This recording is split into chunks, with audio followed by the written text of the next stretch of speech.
I'll begin with the acknowledgement of country, so paying respects to the traditional custodians of the lands on which we gather. And I'm ashamed to admit I don't actually know who that is where I am. I'm at Stockholm Monastery in Nepal, but whoever they are, paying my respects to the elders past, present, and emergent. Um, and as you all know, we're operating under a covenant that speaks to our purpose, vision, and mission. I thought this summer I'd kind of just go over that again because it is relevant to the task we're going to be doing today, particularly because we're going to be rating things with respect to this purpose, vision, and mission. So just as a reminder, our purpose is to co-create regenerative, participatory, and transparent systems that support the commons and empower communities to coordinate with care, integrity, and autonomy. The vision is to create a globally distributed network of autonomous communities, coordinating their efforts through open, composable evaluation and governance mechanisms. This system can empower people to contribute freely and to be fairly recognized and rewarded for the value they bring to one another and society. And the mission is to develop wisdom, which is an open source tool for decentralized valuation and contributing to the broader meta evaluation framework in collaboration with communities in the world. And so this system is designed to empower communities to record and assess diverse contributions, helping to recognize what matters, reward what supports collective good, and build a more transparent and inclusive system of coordination.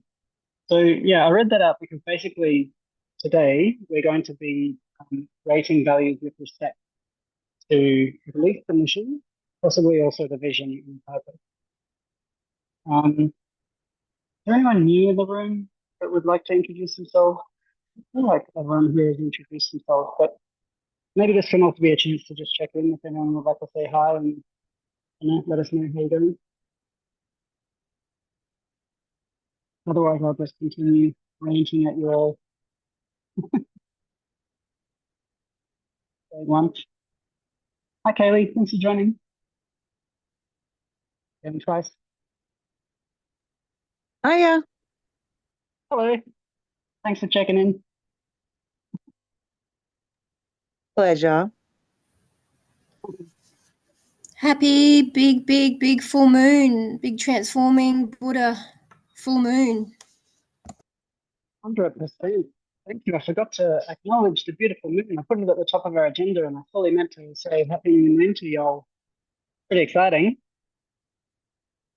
I'm loving this flow too, that like the full moon is like our full expression of this system and we actually start doing ratings like right on the full moon. The timing is just too nice. Thanks, Neil. Appreciate that. Welcome. Any more check-ins? Or should we close the check-in desk? All right, closing the check-in desk. You're all checked in.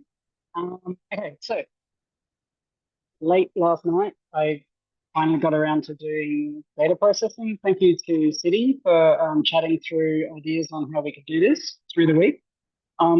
So for those of you who don't know, we are now, as of basically last year, but yeah, as of now, we're using GitHub as the back end, as the kind of brain, the record of our activities. We were using ClickUp, several problems with ClickUp that became apparent through the use of it. Whereas GitHub is a completely open source, completely free platform, and it's now come a long way and it's actually caught up to where ClickUp was when I started using it. So I've kept a record of the data processing to put the data into this prototype in GitHub, along with all the other records and stuff that I've been doing. And so this is basically what I've done. It turns out it was actually pretty simple. So basically just looked through, normalized all the titles. So by that, I meant any cases that were like lowercase, just converted them to title case. Any cases where, sorry, this is really small. Any cases where the word was not a noun, just converted it to a noun, that's the consistency. So we turned curious into curiosity, respectful into respect, and so on. And then also, yeah, just removed kind of formatting inconsistencies based on capitalization. There was one case that was 2 words, which was sustainable functionality. And I just decided to turn that into sustainability because it seemed most aligned with the description, and we asked for a single word.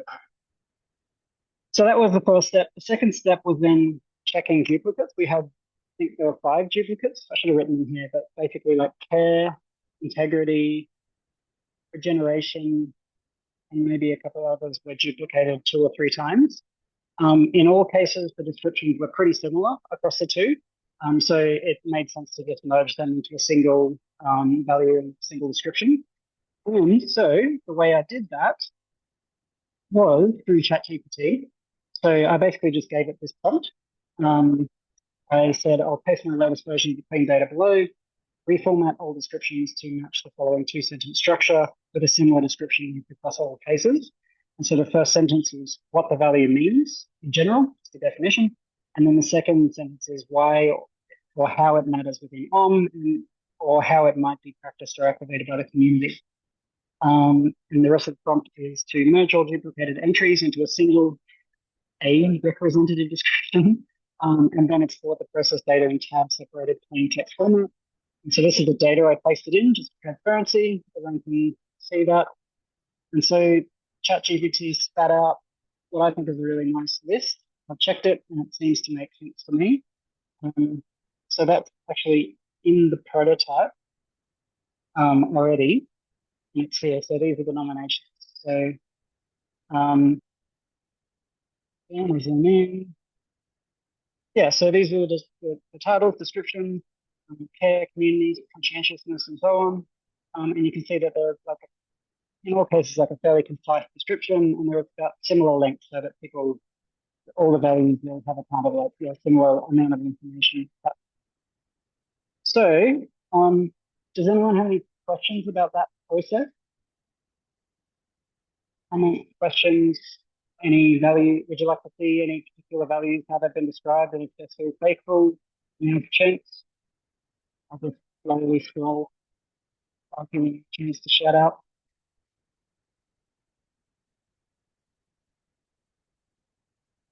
Okay, scrolling complete. Okay, so yeah, so this is our prototype. I think we need to show. Yeah, well, the prototype. Flipping through it.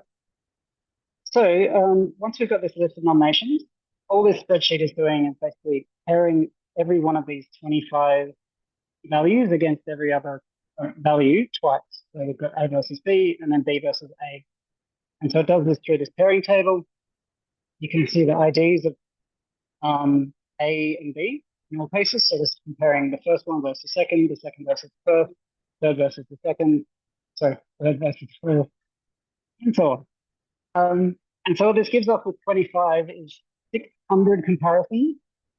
Sounds like a lot, but they're really, really quick and easy to do, I think. And so that brings me to the review page. I've tested this briefly, seems to work.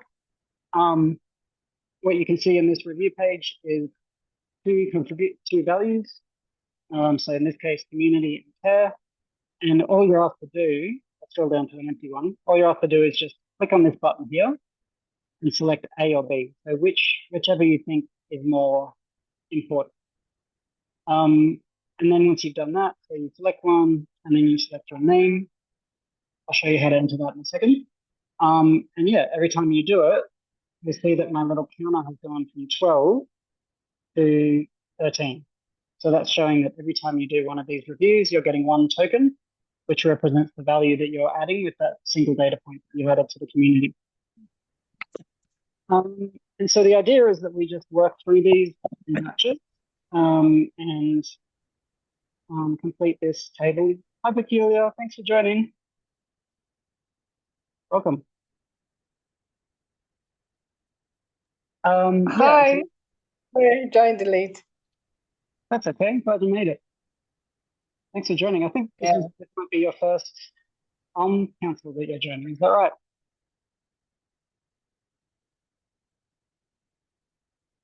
Is this your first time, Peculiar? Oh no, I was here in the last meeting. Oh, you were? Oh, okay. Sorry. My mistake. Oh, welcome back. So yeah, I was just thanks. checking through the prototype. So we've already processed the data. Basically, we've got a list of 25 values that the community have nominated. And so our next task is to rate these and determine a collective priority list of these values. And so we're doing that through this prototype here. And I was just explaining to everybody that basically what you've got is a value A on the left, value B on the right, and over here you've got a drop-down box that allows you to select one of those two values, and you're answering the question at the top, which is more important to the mission. And so once you do that for a particular question, so in this case I might be saying that I think decentralization is the most important. And so I would enter A, and then I would just go oops, so that I get recognized for that contribution. And something I just want to point out to you all, I don't know if people are very used to spreadsheets, but the way I do this is I go through and I'll do like a bunch of these, and I won't worry about the reviewer column, because you can actually see this little blue dot down here. You can grab that and just drag it down, and that'll drag your name all the way down, and so then it just saves a bunch of clicking. So really all you have to do is just go down and do all these A's and B's, and then when you're done, when you're finished doing your reviews, you can add your name to all the boxes. Does that make sense? Any questions?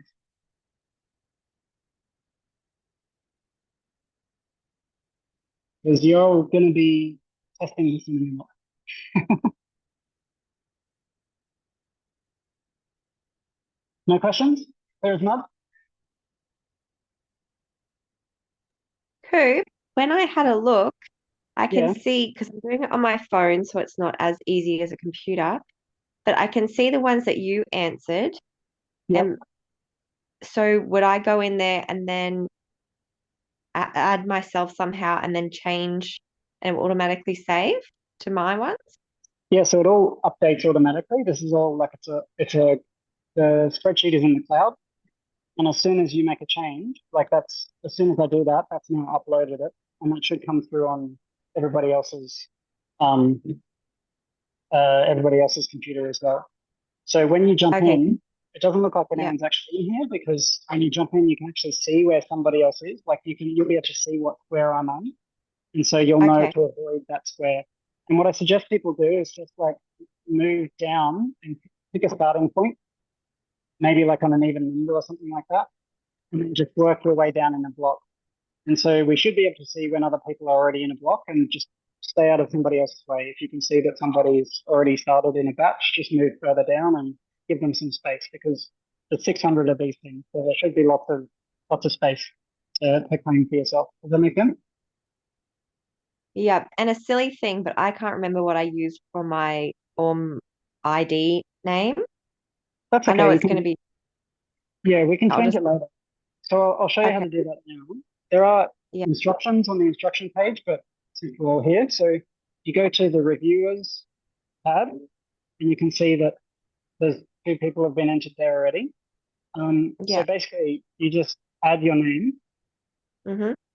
and then you say that you've agreed to the covenant, and you say that you agree to the terms and conditions, and we Yeah. don't need to worry about this anymore. And so Oh, okay, then, because I have a question about the crypto thing above too. yeah, I think we can talk about that later. If Okay, there's cool. time. I think it's more important that we like test out the spreadsheet right now. And then Yeah, sure. if you've already added that in there, then when you look at the drop downs, that'll now include your name. So you can Okay. now select that. And to your point about forgetting your original username, don't worry about that, because we can just change this later. You know, if it turns out you were Laura O, that'll feed through and fix it up. So just make sure that you have, just use the name that you enter there, and it should be right. We can figure it out later. Okay, thanks. Any other questions?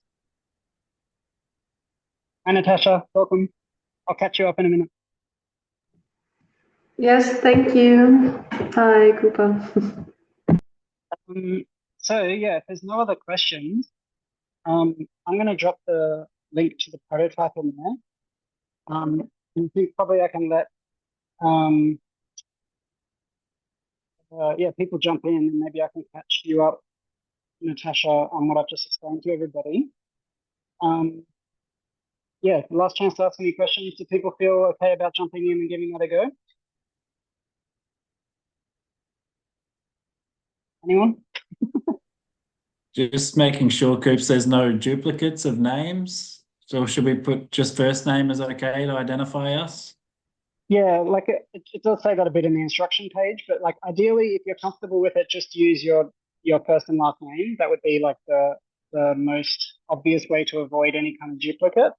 It would also make it easier when we're analyzing because we know, oh, okay, that's that person. But obviously, this is intended as a like pseudo-anonymous system. If you don't want to have your name attached to the data you're entering, that's fine. Just use a pseudonym, and we'll figure it out. Good question. Any others?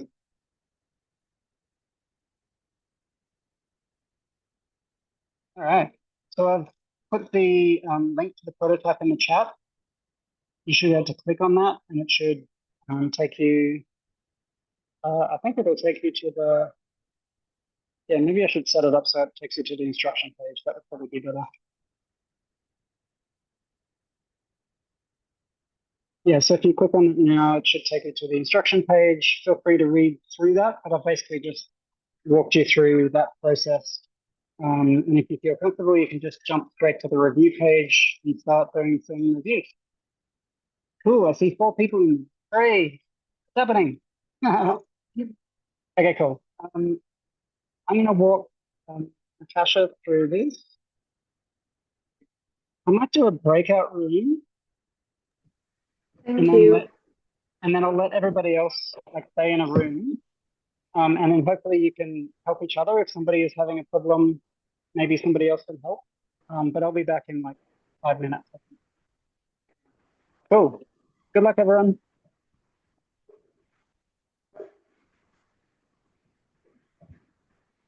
Cooper, I might need to dial in with my phone because the camera on my laptop doesn't work. Oh, okay. You can't see what I'm presenting? Oh no, I can. Oh wait. I think that should be enough. Like if you can see what I'm sharing. Yeah, just so that you can see me, you know. Sure. Well, it's up to you. It might be quicker to just kind of share as we are. Maybe I can do a breakout session with both Natashas now. True. Okay, yeah, let me see if I can. Yeah.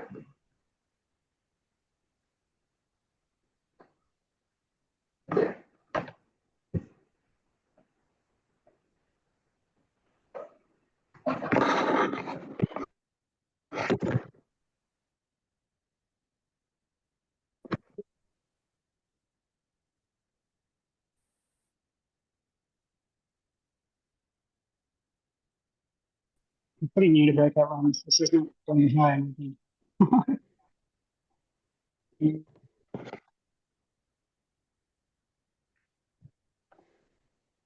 So, yeah, okay.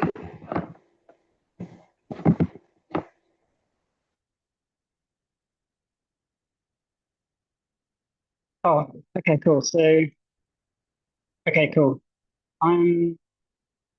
Everybody just stay here and don't join room 1, please. That should work. Unless you have a question, jump into room 1 if there's a question that somebody else can't answer.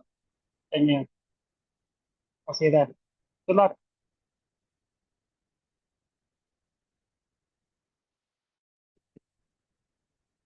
Okay, success. Hello, I can see you. How are you doing? Oh, I can see you, but I can't hear you. Oh, you're on mute. Recording in progress.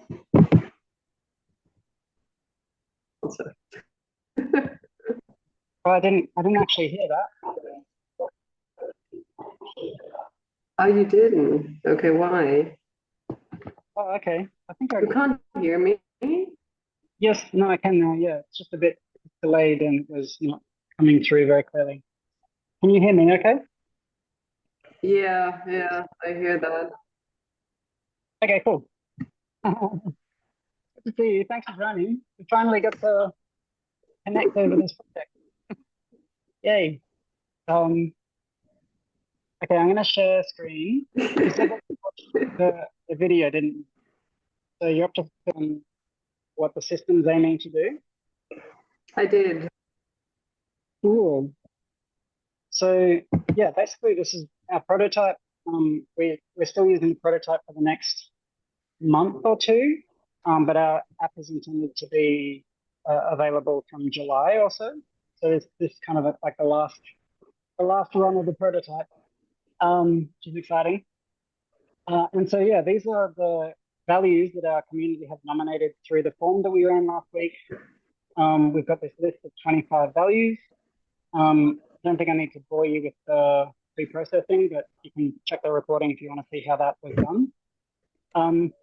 Basically, those values get fed into this spreadsheet, which is the pairwise comparison. And so every row contains two values.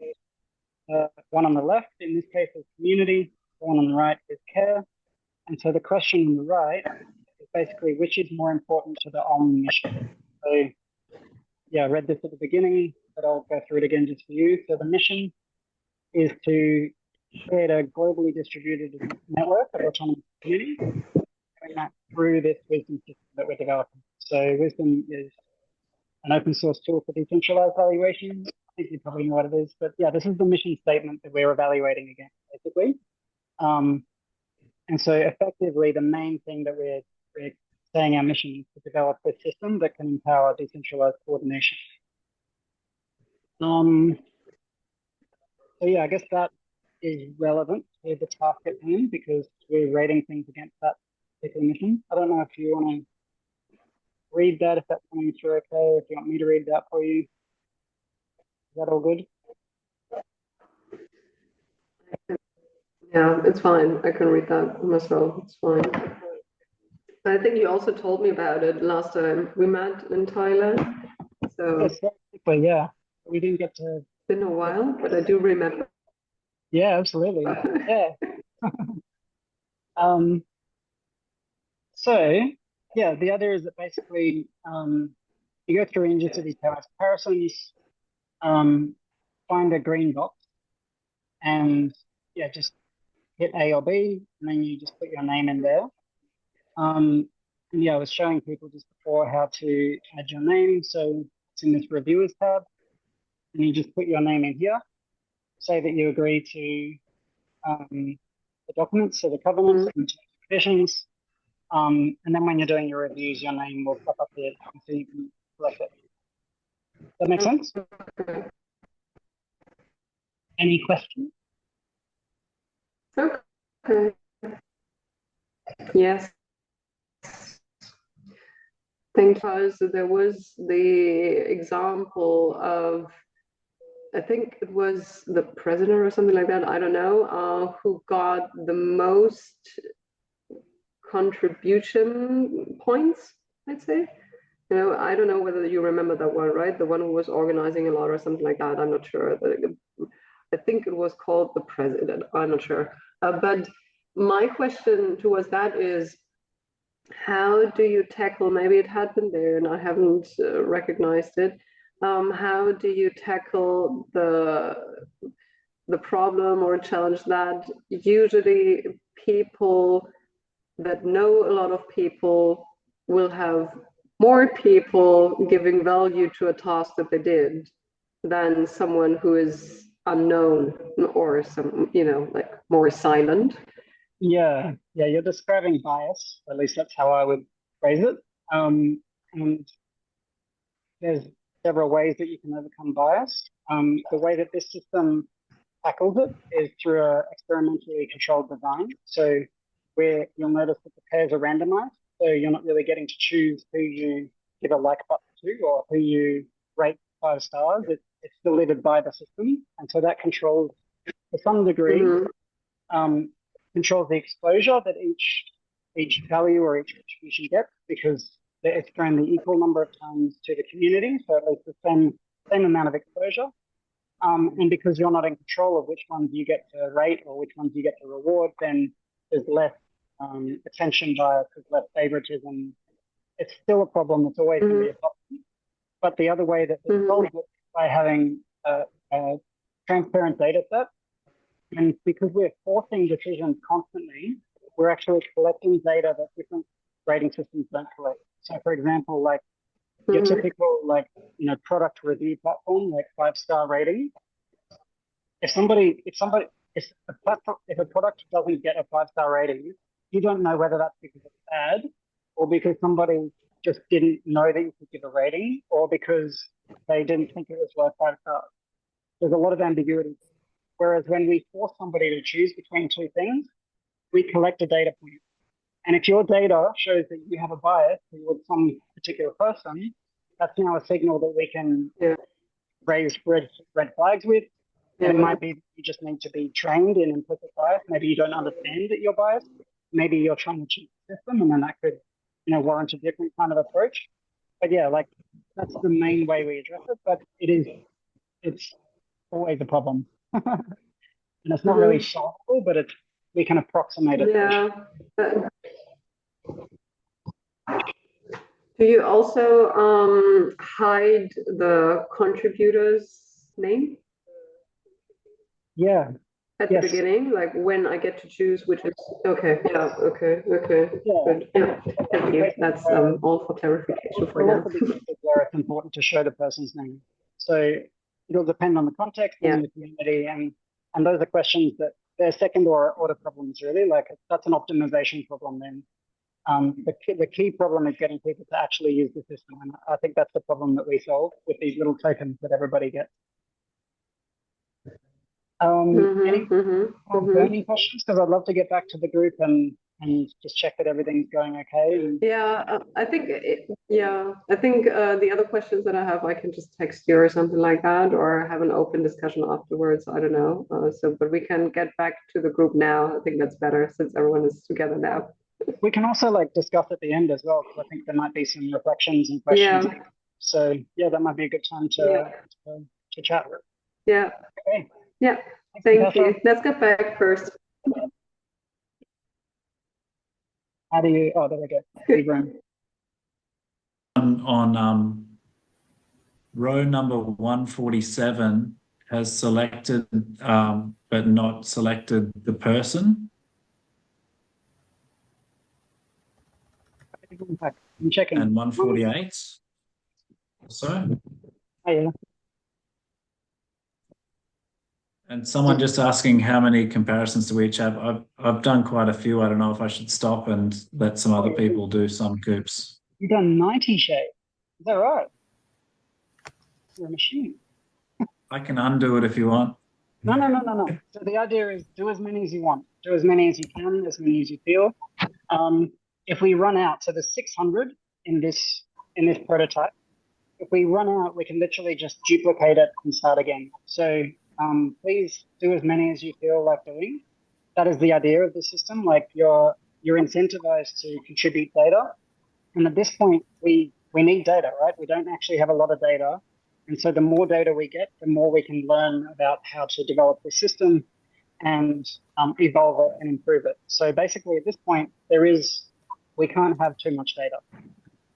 So good work, Shay. I'm impressed. I don't know how you got through 90. Any questions? How's everyone going with that? I forgot to put my name in, so I'm going back and trying to find the ones I did. Oh, okay. Thanks for the reminder, Shay. Yeah, row 147 and 148 I noticed had no name on them.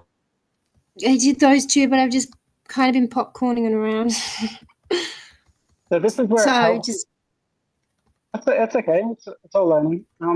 If people you can also check history, or I can check history because I've got owner rights on this. So I can go back and I can check what changes have been made and who made them. So if anybody gets stuck and they're not sure which ones they did, that sort of thing, let me know and I can get in there and figure it out. But I see that you've added your name now, Mel. So good job. yeah, I did to 2, but I have done a lot more than that. So I'm just trying to probably go back and find the ones I had done. If there's a way to help, thank you. I'll I'll scan from the bottom. How about that? And you scan from the top, and I'll see if there's any that haven't been entered. Yes, thank you. I found a few now. That's likely me. Is it me or is it Mel? For on now. Just for the convenience and ease.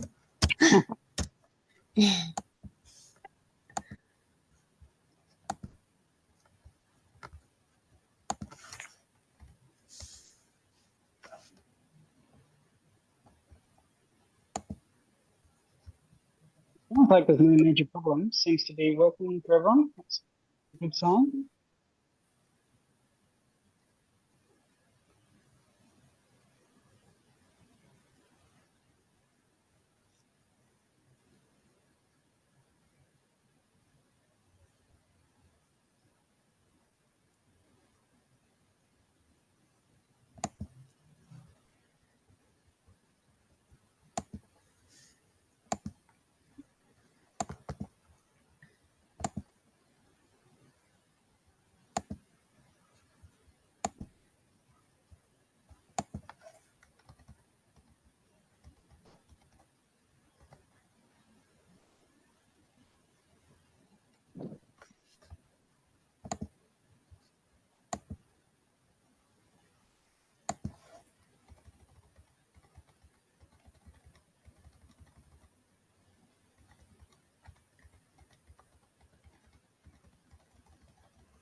Do we get to see the results, Coops? Will you be able to run that straight off?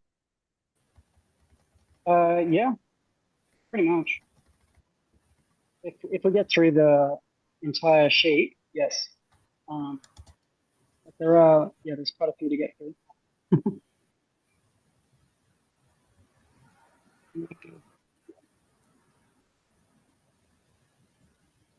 We've got Shay's in the lead with 109.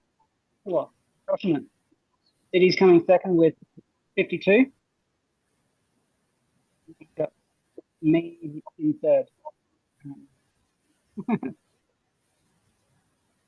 the game commenced.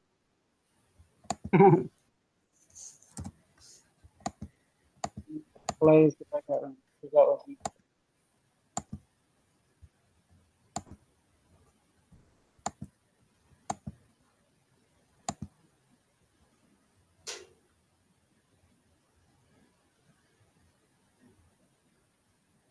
How's everyone else doing? Sorry, what was that? Thanks for the opportunity for a flashback of deja vu in the admin world. It was many, many, many, many moons ago. How's it going? Hopefully it's not bringing up scar tissue for you. No, it's a slight bit of fun. Does it help that you're getting omnoms? How can you call them omnoms? Oh, I hadn't even thought of that. Is that why people, saying how many people have done? Yeah, Oh, this is the game that we're all playing. oh, So for context, an omnom is a representation of the value that you've added to om, and we're bootstrapping the system where each one of these comparisons is worth one omnom, and that's basically the baseline unit for our entire system. And we peg all valuations in omnoms. So every score that a contribution gets is pegged to the value of a single one of these pairwise comparisons. And so that's why when you go through and you start doing these comparisons, you're instantly earning one omnom because we know the value of that. A priori, we just decide it's worth 1 point. And so what this creates then is this kind of meta game where you're getting rewarded for the value that you provide to the community, which incentivizes people to keep on adding value to the community. So thanks for all playing the game, everybody. I know it's not too fun in spreadsheet form, but excited to see, hey, 127. Oh, Eddie's rising up the ranks. Ooh, we've got a third place. I'm no longer third anymore. Laura's overtaken me. How's the Is this anxiety inducing having to narrate the score tallies like a horse race? Just a thought. Yeah. Does the competitiveness kind of take from being present and actually thoroughly making a decision, or that's not what it's about? It's just about kind of the practice of the data play. No, that's a very good point. I should probably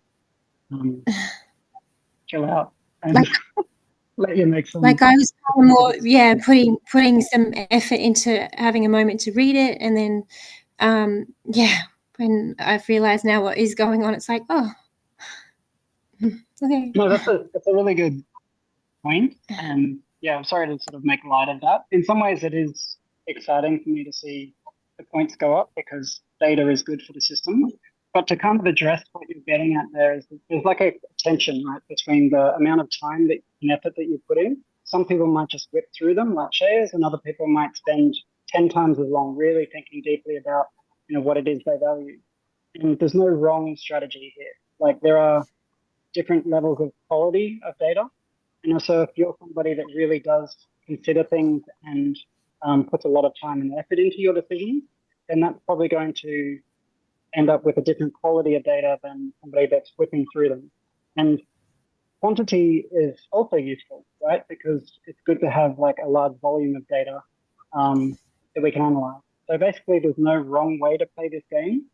And yeah, that was probably, I should probably ease up on the smoking thing for a while. So I'll let you all give your well-considered judgment. Thank you, Mel. You're welcome. Thanks for clarifying. Because to be honest, I kind of just stopped. Not a big fan of the competitiveness. So I just am like, oh, I'm just gonna pull back, I guess. Yeah. Because I was doing more. It's like really taking my time, and then yeah. Yeah. It's really late for me. Past my bedtime. I'm here. Yeah, absolutely. So yeah, I guess like on that point, so the idea with this model is that it's constantly evolving, right? So we collect data, we test some ideas, we figure out what's going on, and then we use that to learn and iterate about what we should do in the next version. And so in cases where, let's say somebody's making a lot of responses and they're not spending a lot of time on those responses, then the quality of that data is probably not going to be as high, right? And so when we look back at the data and we have this period of like reflection on the process and what we've learned, we might see that some people's data is more considered, is more reliable than other people's. And that can then affect the way that we design version 2. And so I guess I want to make that point that there are different qualities of data. And the idea is that we should all really be like putting in some time and effort to do this task. But there's, as I said before, there's no wrong way to do this. And if we develop the system properly, then it should properly give fair credit to people who do really take their time and do really consider the options and do provide very high quality data that is well considered. And that's actually one of our objectives, right? We want to recognize and reward quality and value that people add to the community. And that includes recognizing people that do spend a lot of time and do really put their heart and soul into the task. So as I was trying to say before, there's no wrong way to do this. The points that you see right now that are coming up, everything is an approximation. There is no final score for anything. It's constantly evolving, it's constantly shifting, it's constantly adapting based on the data and the evidence that we accumulate. And so even though somebody might like rocket ahead right now because they're playing the game in a certain way that plays to their advantage in the short term, that may not play to their advantage in the long term, because the idea is that we will analyze the data and we will figure out ways to correct for situations where people are either gaming the system or they're acting in biased ways. And so in the long run, everything averages out. But obviously this is an experiment, and yeah, it's a work in progress. So yeah, that's probably a long-winded way to say it, but hopefully that kind of clarifies things a little bit. Yes, it does. Thank you so much. And I've got a question or a comment, question from Christina. So maybe reviewers can be asked to justify their decision for some responses, then their decision-making and thoughtfulness can be recognized. 100%, yes. So the core problem that the current model is solving, or I believe is solving and trying to address, is engagement. Because there are many, many systems out there that do a much higher quality job of the kind of task that we're doing right now. But the problem is that really nobody's using them. And that's usually because they're either very complicated or because there's no direct incentive to actually engage. And so what this system is designed to do is to kickstart activity and actually get people to engage through this incentive mechanism. It's definitely not perfect. It's not the best way we could do this. And as you suggest, yes, we should really have like qualitative responses. So in addition to these quantitative reviews that we're doing, there should also ideally be qualitative reviews where people explain their decisions and their choices. But you can imagine that that would take your time of engagement from, say, maybe a few seconds or a minute if you're really thinking about these comparisons, up to maybe 5 minutes or even longer potentially. And so the idea is that we just collect data, we collect bulk data relatively quickly, incentivize people to engage, and then in the future, once we've actually figured out the core mechanics, then we can start adding different types of review, different more like intricate and thorough processes, like proper, even traditional academic peer review, that kind of thing. But all of those can be scaffolded on top of this core mechanism that is providing the incentive. And I guess, one other point to add to that is that when we do that, like when we do add a feature where somebody can add a written review, those written reviews can also be valued in these same units. So you might complete a single pairwise comparison that earns you 1 point, but then you could also add a description that explains your justification, and the community might rate that as being worth 50 or 100 omnums. And so, again, you would be recognized for that extra value that you've added in the same standardized unit across the system. Thanks for the question. That's a good point. Super. Yes. Hey, Sadie, how's it going? Hi, can you hear me? I can, yes. So okay, amazing. I had a quick question about the reviewer notes. Is that something that you'd like us to fill in now if we have the time? Or is that for you? Yeah, sorry, I should have mentioned that before. Yeah, if you have questions, if you have comments or thoughts, feel free to use the review and notes section. I used to have a field in the reviewers column. Do you think it would be useful to have like a column next to the reviewers, like in the reviewers tab, that's more generic feedback, or is your feedback like a single comparison? I think just having one place, like say reviewer notes, would be a good place to capture that, because I think that if we have too many, then it gets like out of control. If say based on the reviewer's notes you decide to include or exclude that comparison, then maybe that's the only thing that we should have a separate column for. Yeah, so I mean, I guess it depends if, so like the way it's set up right now, that review and notes column, that's attached to a particular comparison. So if people have like generic feedback, like really I put that column in just to kind of capture any thoughts that people really wanted to add.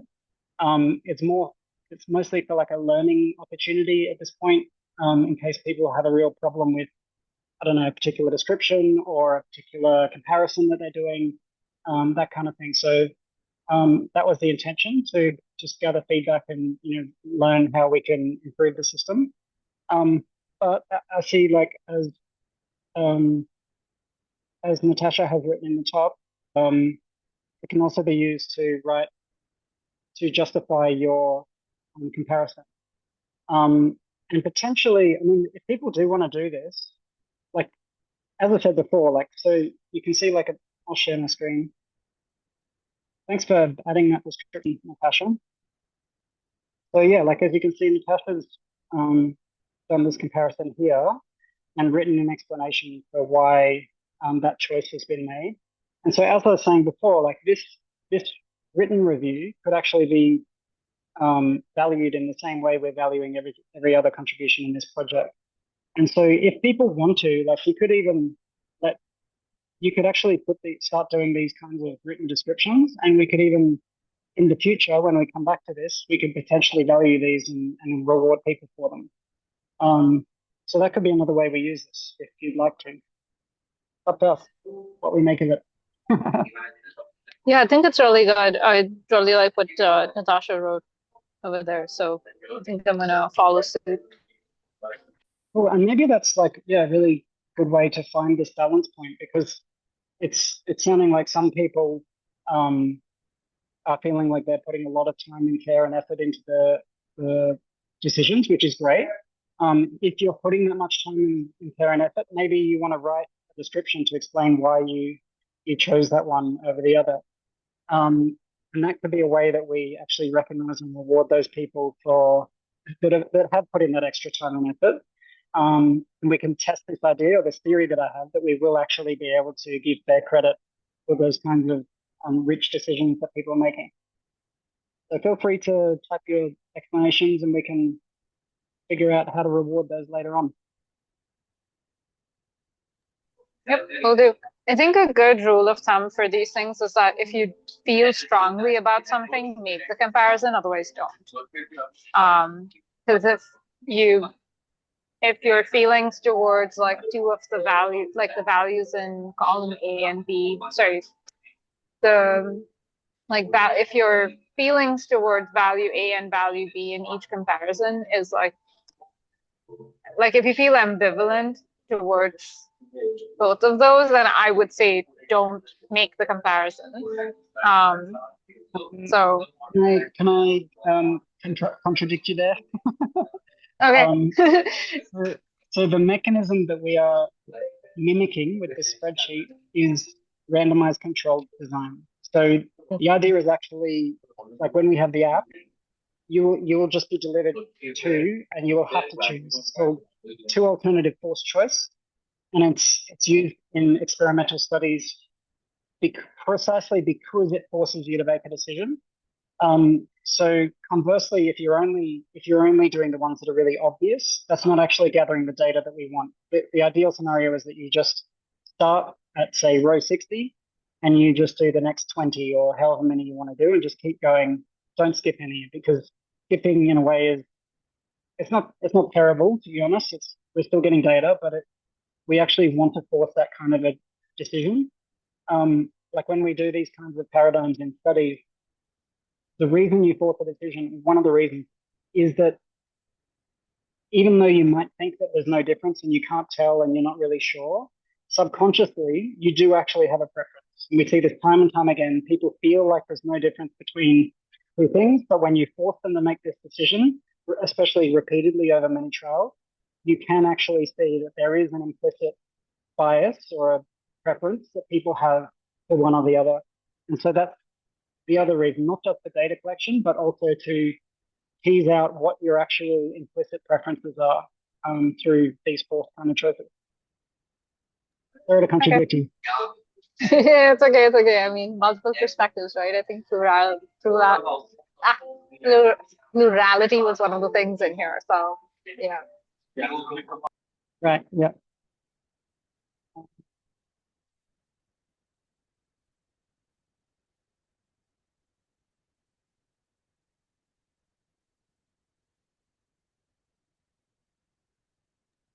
I think I still have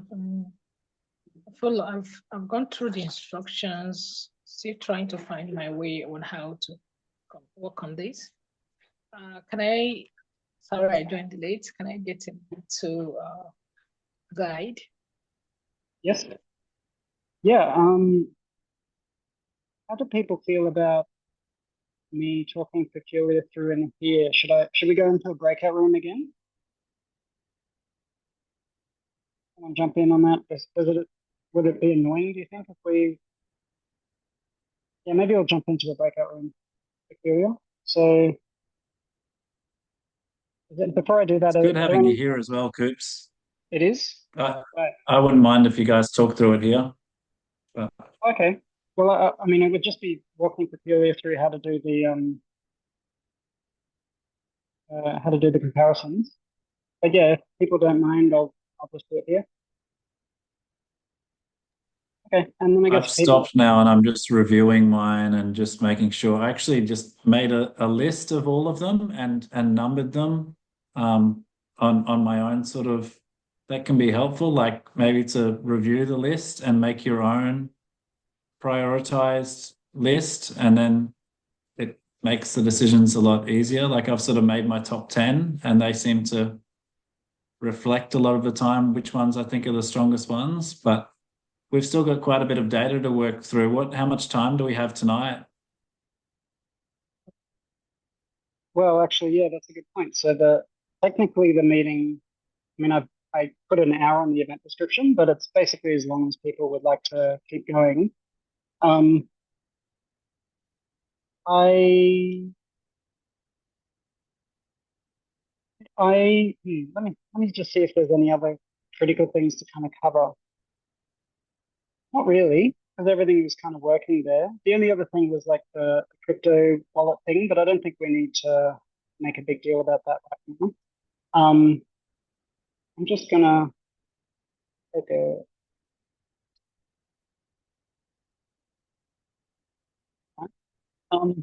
Yeah, so I guess we could If we want to get through 600 data points tonight, maybe we could do the descriptions later if we're doing descriptions. I don't know. It just seems like, I don't know if everyone's still working or not, or if everyone Yeah, is going. I mean, yeah, that was the idea of not focusing on the descriptions, is that we've got a lot of data to get through. We do need to get through all 600 or we can't actually generate the results. I mean, we could do a hack job, but it wouldn't be as reliable. Yeah, so that was the thinking in not spending a lot of time on the individual descriptions and just collecting the data, because this system at its core is about quantifying things. And so the focus, at least initially, is on the comparison itself as opposed to the description. Very good point, Che. Um, I, yeah, so this is going to be open for the next week. And hopefully some people will contribute some data during the week. My experience is generally that people don't. So, like, it's great that we're collecting some data. But yeah, I would basically suggest just keep going and keep doing reviews if you're feeling like doing reviews. But in terms of timing, yeah, like, so on the hour, so if people want to leave, please feel free. I think I can sort of officially give everybody permission to leave and we can say this is like the official close, but I'm going to stick around and talk peculiar through this.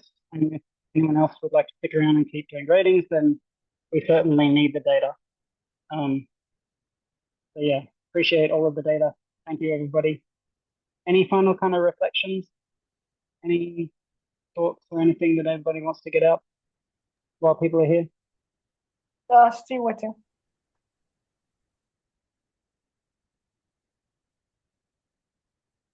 Thanks, Christina. Thanks, Kaylee. Appreciate your reviews and presence and attention. Bye, Kathy. Thank you.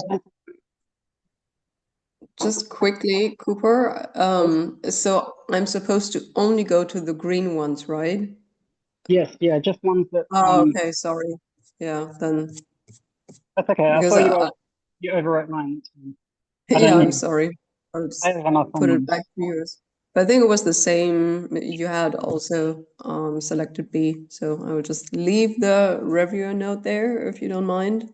Yeah, that's fine. Put Yeah, up of course. the name again. Go on now. Okay. I'll let go of any of mine. More efficient if we Thanks. do ones that have been done. All right. Hi, Laura. Thanks for joining. See you, Shay, for joining. You. Hey, here we are. So I'm going to share my screen. Okay. And did you say that you've read through the instructions? If you have, oh yeah, great. So you've put your name in, you've done the agree, perfect. So the next thing to do is then to go to the review tab. Have you got this open in your computer?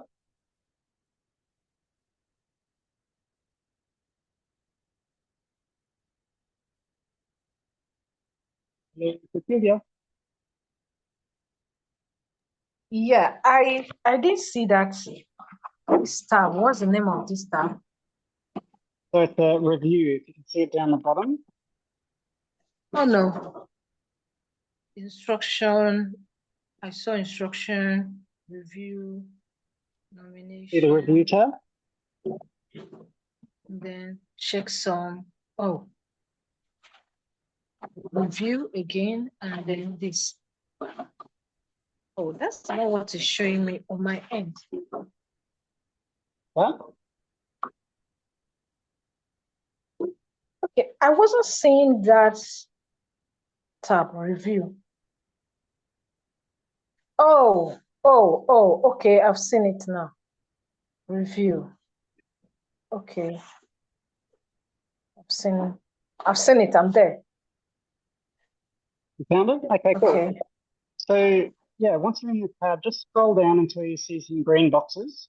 So Yes, I've seen that they select. yeah, so if you find a big patch of green, that's a good place to start. And I would just, start on one of them. And basically once you've found your row that you want to start on, then you're basically just comparing the two values. So you can see I'm highlighting, care is value A, and then regeneration is value B.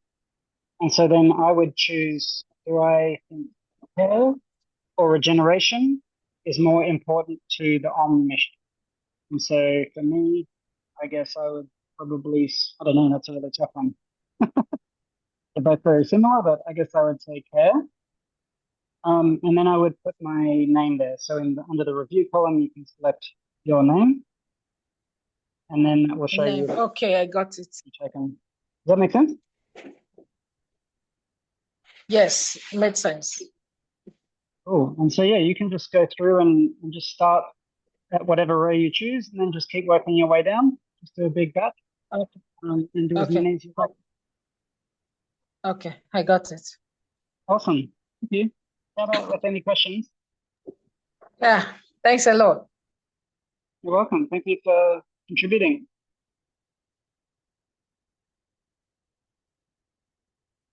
Yeah, you're welcome.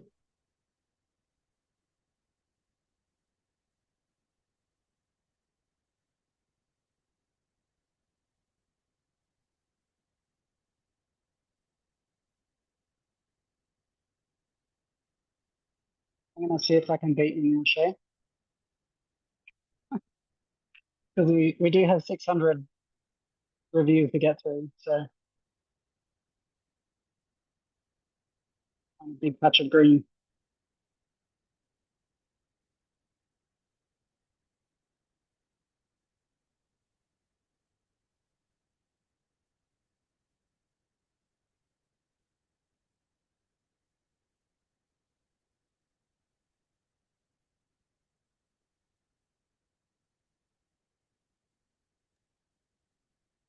How's Nepal, Cooper? It's amazing. I love it. Yeah. Yeah, I really love it. It's like a more chilled, more spiritual version of India. In some ways, I'm sure it's a lot more and a lot less than that as well. But yeah, where I'm at now is this monastery in Kathmandu, but it's just beautiful. Like the views are fantastic, and they've got this like open week all week. It's like the timing is just magical because I arrived on Saturday, and they have an open week all this week, where like the only week in the year, I think, that they allow people to stay that aren't doing a course. And so, yeah, I just basically arrive at the perfect time and I get to hang out and go to the talks and meditate, and they have decent internet at the cafe. So life's good. Nice. Did you look up Pokera? Did. Yes, I was strongly considering going until I found out this place existed, and yeah, I think I've been invited to go hang back in India again, so I think I'm going to do that rather than Pokhara, but still in play, still thing.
And I realized the better way to do it is actually start by claiming a bunch of things, like drag your name across a bunch of reviews, and then fill yours. That's better. Because then people don't steal your things and you don't get to add your name. And, yeah. Note to self. Should we share the link with everybody somehow so people can take this offline as well if people have closed it down? The link is live.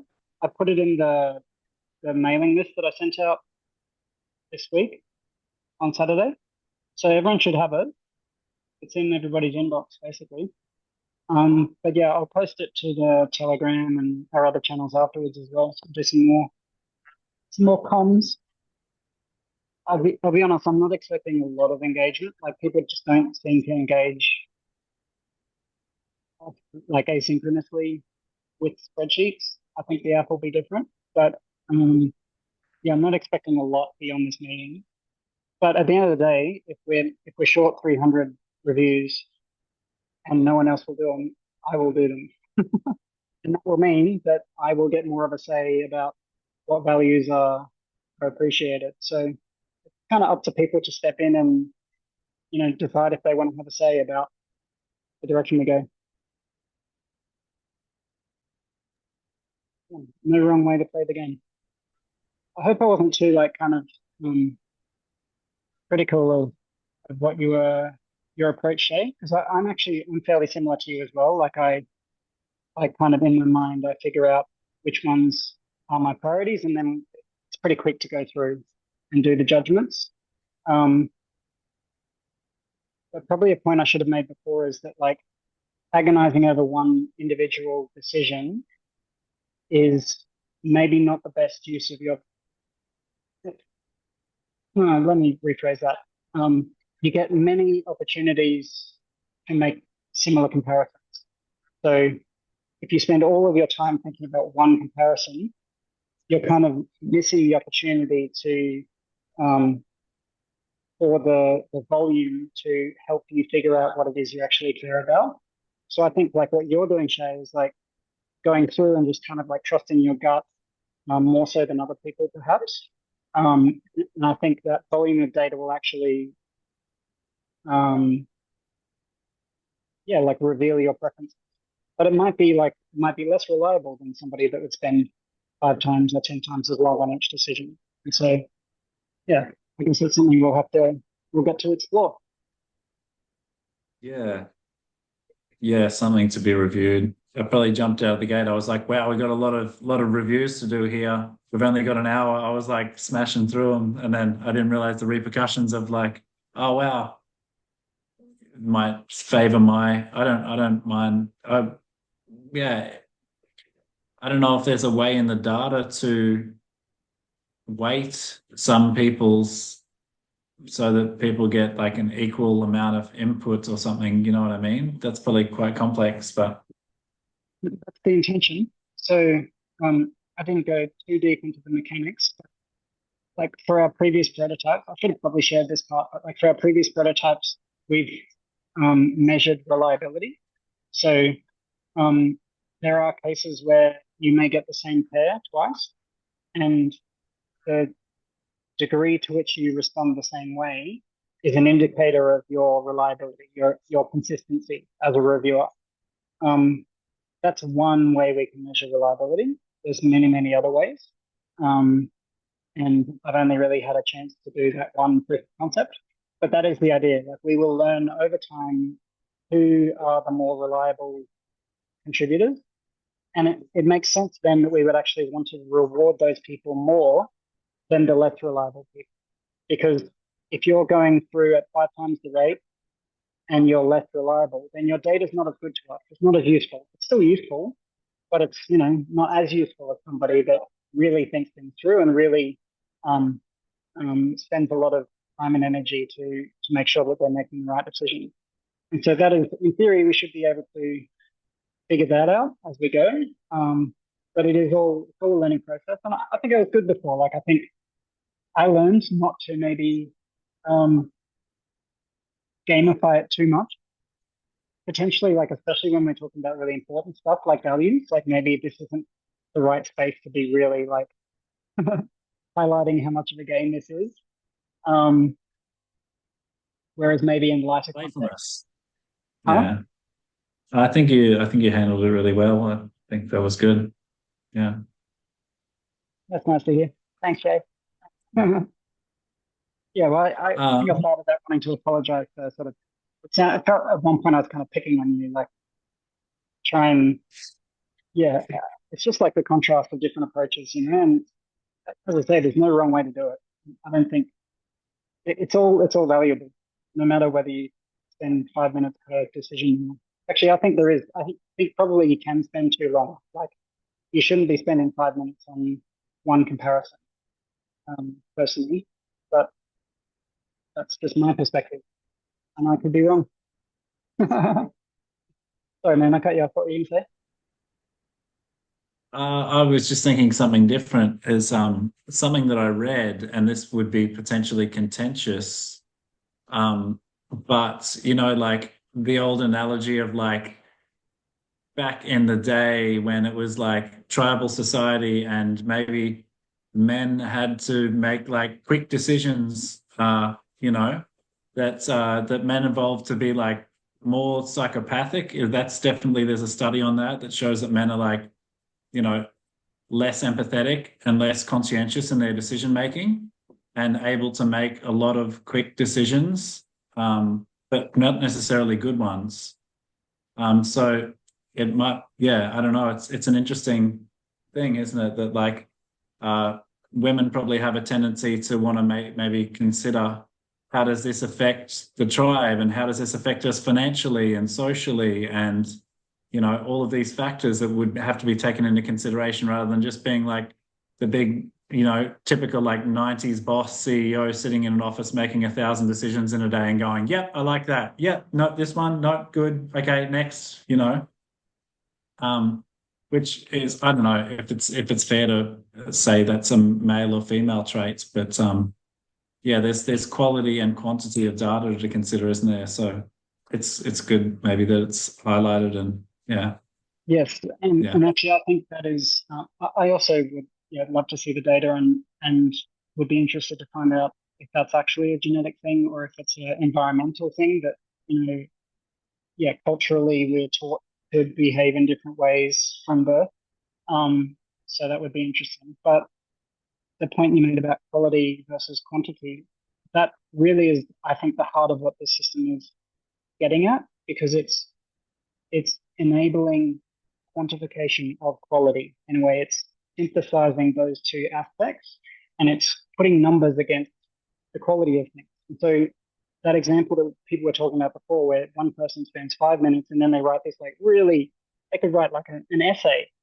Like some of these comparisons deserve an essay. Like, what is compare versus regeneration? Like really, like care versus regeneration. Like, what does that mean? Why would you choose one over the other? And if somebody was to attach a document that explains their justification and is really, really valuable for other people that come along and um, learn something from that, so that when they make that judgment, they've actually, gained, they benefited from that. That should be recognized. And so that's quality that somebody's added, but we can actually quantify that. And so I think at the root of it, this model or this mechanism synthesizes those two aspects of data, qualitative and quantitative, into something that's tangible and workable. So, but yeah, there's still a lot of open questions, and I think today's been great because we heard from different perspectives, and we heard some of the resistance that some people might have to doing this, but I think it'll work out over time. I think the other thing maybe it comes back to is when the app is working, like something like Tinder did it really well. It's binary. It's yes, no, left, right, 1, 0.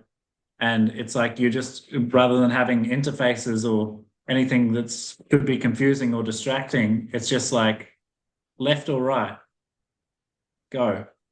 And Exactly. then, the simpler we can make it for people to enter data, and the more enjoyable, and the more maybe there's like a little flashing bloody, fireworks goes off when you do it, like a poker machine or something that makes it more dopamine inducing and more rewarding. Like your Omnom account balance is sitting right there going up and up, and all of that. Yeah, like, because it's a data-driven model, really, isn't it? So Gonna get your mom.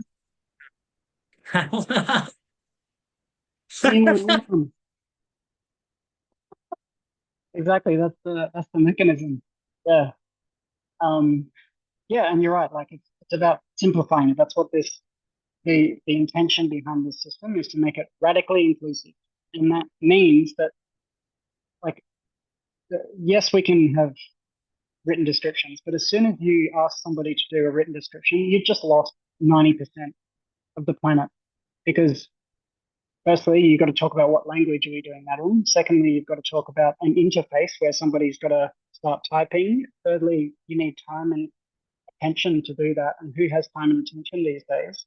So, and this is, to me, why all of these alternative academic peer review platforms have not taken off, because they're still fundamentally not accessible, and they're not inclusive to the degree where anyone can provide a meaningful data point in a fraction of a minute. And so that's what you've demonstrated, is that, like, by whipping through, like, maybe you were taking 5 to 10 seconds per decision, but you're showing that somebody who has a very, very small amount of time can still actually contribute and can still be recognized for adding some data. And it may not be the best, but it is data. It's useful, and we can work out what to do with it later. So, like you said with Tinder, I've often thought of this as Tinder but with heart, because instead of objectifying people, we're actually appreciating quality through a really simple mechanism that is not too dissimilar to the mechanism that they have. And to be honest, that's why it was successful. That's why it worked, because it suited today's attention-sapped world, that it could, and it's kind of gamifying the experience as well, like in a bit of a twisted way, in my opinion. But yeah, it's giving people that dopamine boost that they need to keep on clicking. People who weren't on the call tonight are okay to follow that link and make contributions, or Yeah, like if yeah, I 100%. stepped Ross through it or something, Yeah, or Ian please. through it. Absolutely. Yeah. Like I'm sharing the link. I'll be sharing it wide and far, and there's instructions. You've seen the instruction page, so hopefully it's clear enough that people can jump in and start doing comparisons.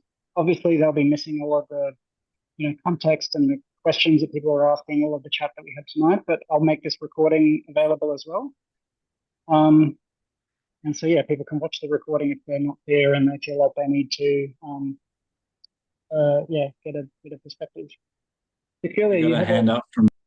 Yes, we do. Yeah, please, Tequila, jump in. Yeah, yes, I have a question. I'm just working on the sheet and I saw someone is just what I've worked on, and the ones I've reviewed and added my name on it. Someone is also doing the same thing and changing the name to his or her name. So how do we how is it going to be handled? So what are you saying happened? They changed the name? Yes. Changed one that you I saw? have read. Yes. Oh, I'm sorry, that's no good. They shouldn't be doing that. What row are you on, or can you see where that is? What row was that on? Yeah, I just changed it back. I worked on the row 184 to 196. So Okay. I was there when someone, I know the name, but I don't want to mention, was Right. just working on the same. I've already worked on the number, and then she comes or he comes, then change it back to her name. Right. Because I just put down the roles I worked on. So Yeah, that's not, I think you've done the right thing there. I think just change it back to your name. Maybe I hope there's not like I hope there's not a lag or anything. It's in my experience like it does update very, very quickly. But I guess it could have been potentially that your edit wasn't coming through, and maybe they didn't see. That's the best case scenario. Hopefully, yeah, I can't imagine there's anything malicious going on here. So, but I think you've done the right thing to just change it back to your name, and yeah, hopefully it doesn't happen again. Sorry about that. There's kind of only so much we can do with spreadsheets, basically. No worries. I'm just saying, I'm asking, is there a way to avoid that not happening? That each row that has been like worked on, Yeah, I mean, there'll be a restriction, like changing. What you can do. Oh, you mean I can start locking things actually? So I think let me see if I can protect the range. Yeah, okay. Yeah, that's a great idea. I'm going to go through that. I'm going to do that now, actually, Kathila, and I'll start protecting all of the cells because you can do that I can do that as an owner. So, great idea. But yeah, in the meantime, if you want to keep doing some more reviews, please do. Otherwise, open to questions or comments or anything.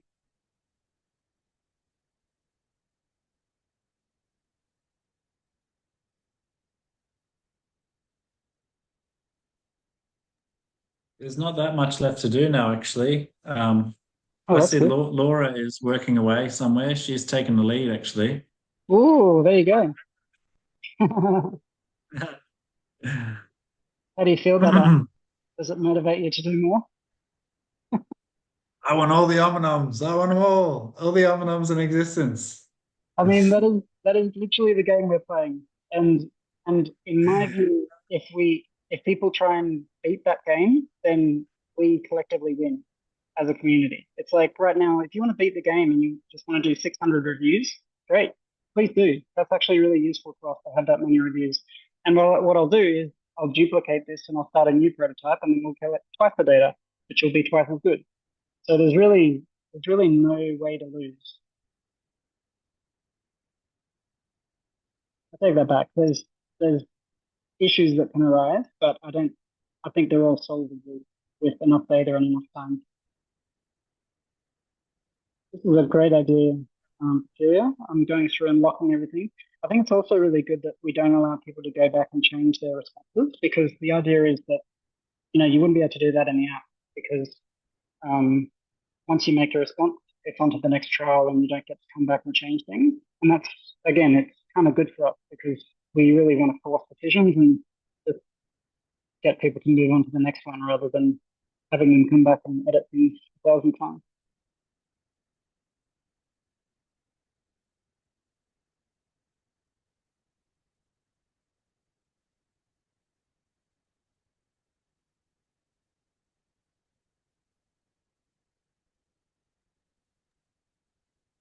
Oh, you're right. Cooper, should results be showing like every time one wins, should it be getting a tally mark in the results? Every time one wins, what do you mean, sir? What do you mean by one wins? Is it like every time one traits or whatever they're called gets selected over another one, should it be getting a 1 points in the results? So there will be like 600 points allocated to the. Correct. Yes, there should be a total. I've just added a total down the bottom there as well. So we can see that we're up to 520. There's only 80 to go. Great, we're almost there. So what I'm going to do is I'm going to duplicate this, and then I'll start a new one, and we can make that the public one. So it might be quite nice if we like finish this live, like if we won't have one version that's like all of us have done live, and that's the finished live prototype, and then we can have an offline and asynchronous one as well. Might be interesting data to have two different versions like that. The actual results tab, though, is that something that's going to happen later, or should that be feeding through live Oh, the results tab. on the spreadsheet? Yeah. Mm-hmm. That. Just check that. That might not be feeding through properly. Yeah, it's not. So I'm gonna have to. Yeah, I'm gonna have to reconfigure that. Probably best not to. Very impressive spreadsheet. You have no idea. Oh, thank you, though. The Amos one is pretty hectic. There's another 20 tabs and there's all these different analyses, and it gets pretty messy.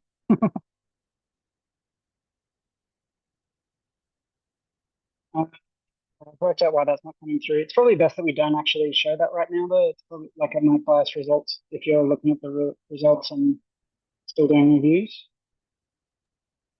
It might make us prone to bias, I suppose, if we know what the results are, sort of which Yeah, one's winning already, or yeah, that's part of it. Like we want to, think of it like an experiment. You collect the data without looking at the results, and then at the end um, you analyze the data and you figure out what you've learned.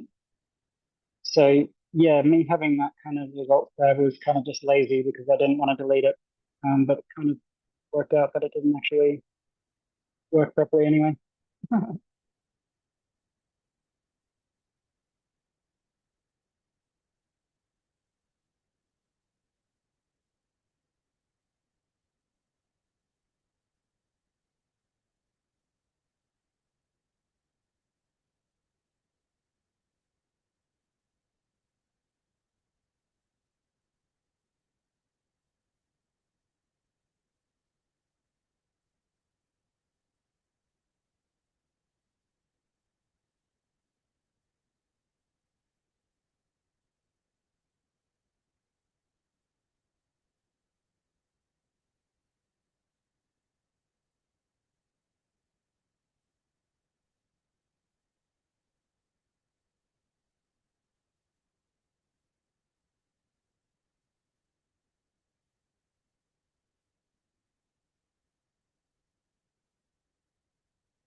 I had cleared the ones that I was going to do, but I think I'm going to put in and do some more as well.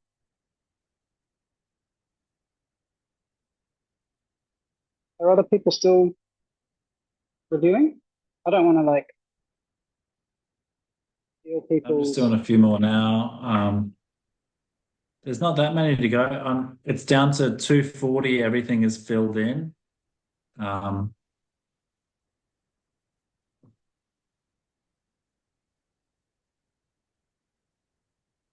Yeah, looking pretty good. I'm really excited that we're what in an hour and a half? Yeah, basically an hour and a half, like 600 data points. That's huge.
Everything up to 338 has been done.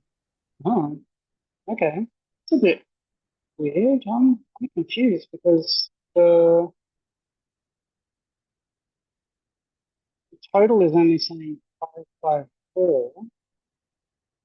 There should be 600 of these. Come on.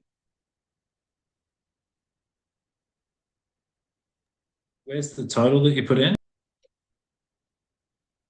If you go to the reviewers tab,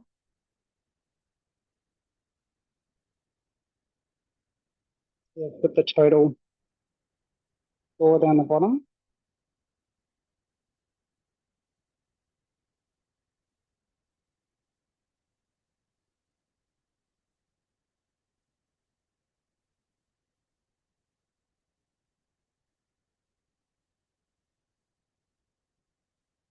Hmm.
Hey, Cooper. Yes, hello. Hi. So I was going through some of the pairwise comparisons that I made, and I noticed that um, I found one instance where uh, I've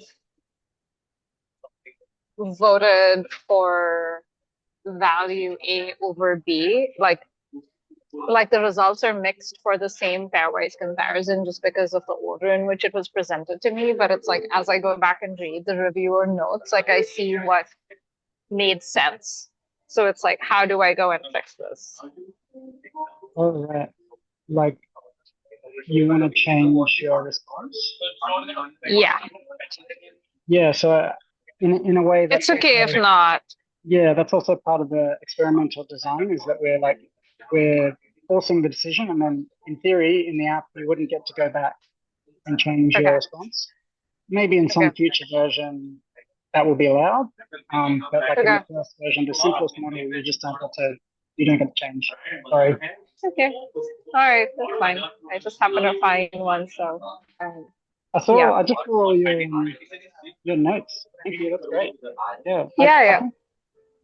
I think this is actually really cool because like we've got the like full spectrum of different ways to respond and engage, and I think in some future version, maybe probably will make sense to wait until we got the app. But if people are keen, we can do it before.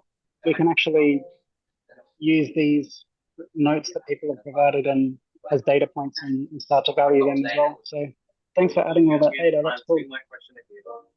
Yeah, I think that the notes could actually be used for semantic analysis. 100%. Yeah, and and I think that at least like where there's a conflict, like at least this one I identified myself. But I think that especially in instances where there is a conflict, and like if you read the reviewer notes and it's like, oh, there's clearly one that um, is, you know, there's a certain value that's more preferred than the other, then you don't have to totally reject uh, that set of comparisons. At least like in this instance where we're identifying what the values are and that the reviewer is being like has the space to provide notes or an explanation. I think that when you have an instance where you cannot provide or there isn't the room to provide room or provision to provide those notes, then we're like, sort of you have to stick with the choice you've made. But here I think that given that we do have the provision for reviewer notes and if there is a lot of internal conflict, like sort of conflicting comparisons, then the notes could be used to resolve that. I think especially if you find that you have to reject a bunch of the data just because of those conflicting comparisons. Yeah, I mean, we reject the data.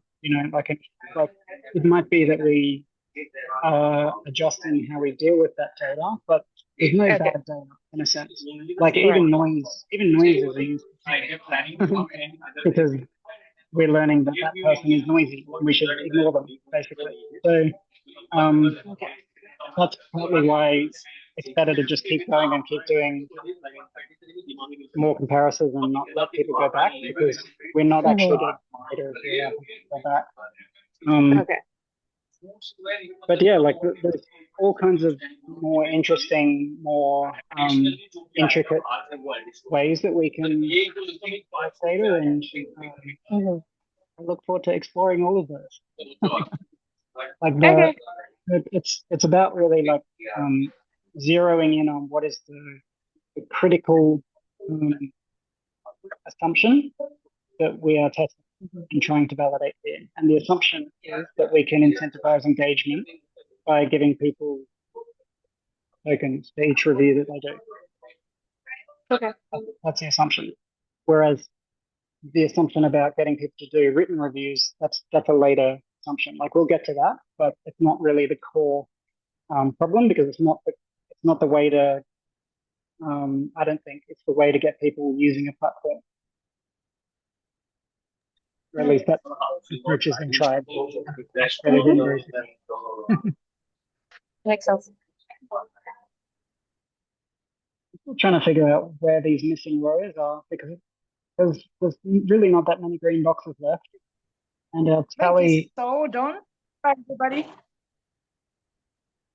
what was that, It's Peculiar? completed. Yeah, I think it's completed.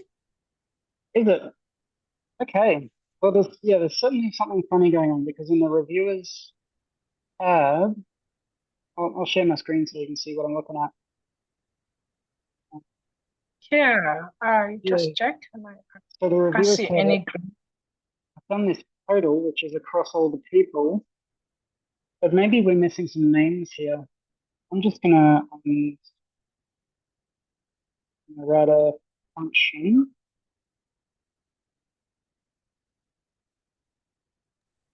We're missing 41. That's interesting.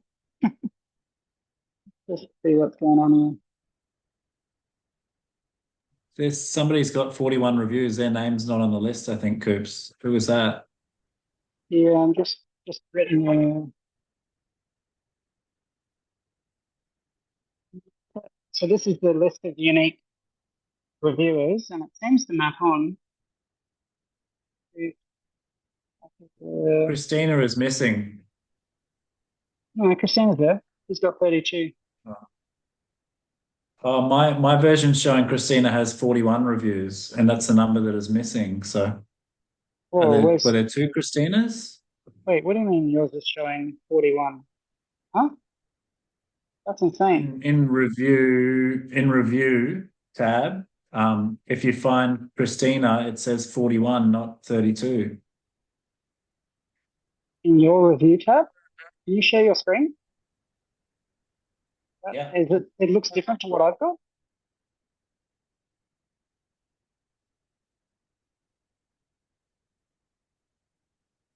What's that?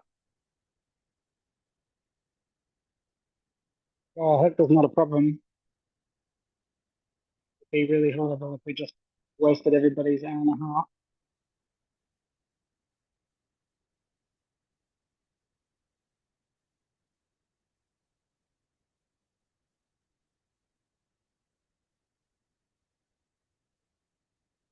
Weird.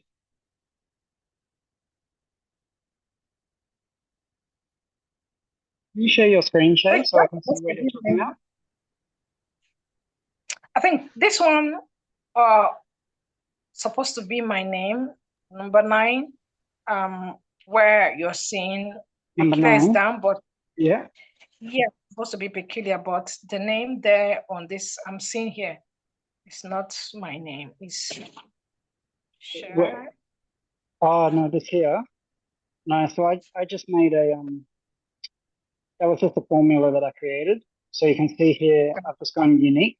I was just finding the list of unique reviewers just to check that it maps onto this list that we have, but it does look like it does because yeah, it's the same number of reviewers. I'm just going to delete people as I read them to the left. Okay,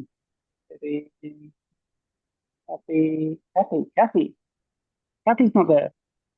Oh no, she is. Now there, Ryan. name's the name. Yeah. So they all their names were right. Hmm.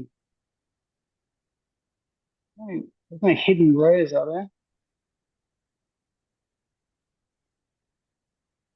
Okay, fix the rest. Bye, everybody. Okay, thanks for joining, Peculiar. Yep. Yeah, bye. Bye-bye.